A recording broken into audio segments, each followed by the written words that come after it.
So a special House of Lords committee has said that the OAP, the pensioners' bus pass and the pensioners' TV licence could potentially be scrapped. They floated that as an idea for levelling the playing field between young and old.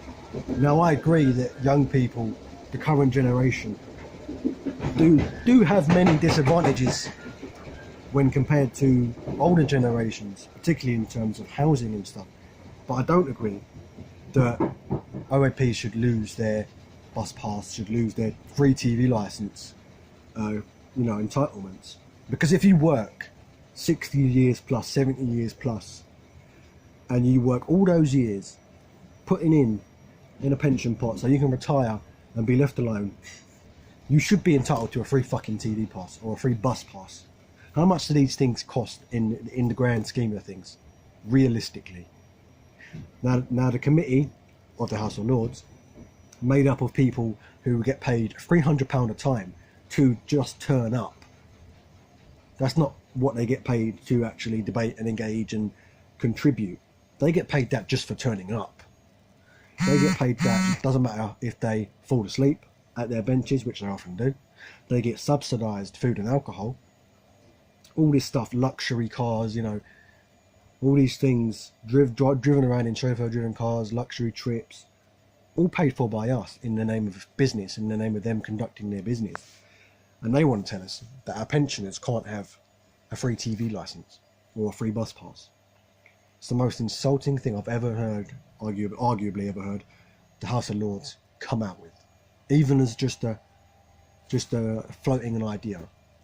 Absolutely insulting. If you want to make something and level the playing field for young versus old, for the young people against the older generations, try making houses more affordable. Try making jobs more sustainable. Get rid of 0-hour contracts. Introduce a national living wage. Introduce it and roll it out across the country. And if small businesses can't provide the national living wage, they should be sitting down with their potential employees and drawing up a contract that suits them both. These should be what we're doing. Shouldn't be taking away from people, taking away free bus passes and free TV licenses from people who have worked all their lives and have contributed and have paid taxes all their lives, and we want to take away from them in the name of paying lip service to helping out the young. No, you want to help the young, sort out the house market, stop selling it out to private landlords who charge ridiculous rents and or private real estate owners who just knock the flats down and build luxury penthouses that only the mega rich can afford. Stop doing that. Build social housing. Jeremy Corbyn wants to build 1 million new homes if he comes to power. Half of those will be social housing. Do that.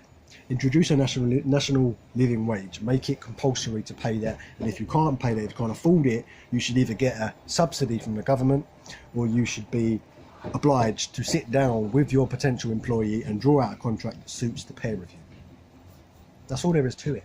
You have to do these things. You have to actually make life affordable and sustainable for the young, rather than penalise the elderly in the name of just appearing to help out the young. That's it. Thanks for watching. I'll see you in the next one.